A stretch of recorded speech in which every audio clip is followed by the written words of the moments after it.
Ano si Tilby? Mhm. Ano? Okay. Kailan pala tingnan mo? Hindi pa. Malayo pa ba? Para! Ah? Ayun, may pogi, che. Uy, nakato naman. Okay, so ayan, magsisimula na po tayong magbukas ng mga gifts natin at bibigyan namin ng score kung maganda ba yung packaging, maganda ba yung pagkakabalot, kahit sa scotch tape, dapat maganda, walang kunot, Okay. kumos, Ano na? tsaka dapat malinis yung mga handle, kasi may mga ibang handle nagiging brown. Madumi ang kamay.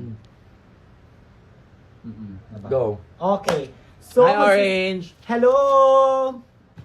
Okay, so let's start. Magbubukas tayo ng regalo sa pinakamaliit. Mula sa pinakamaliit hanggang sa Bisaya, mag-Bisaya na lang daw. pinakamalaki.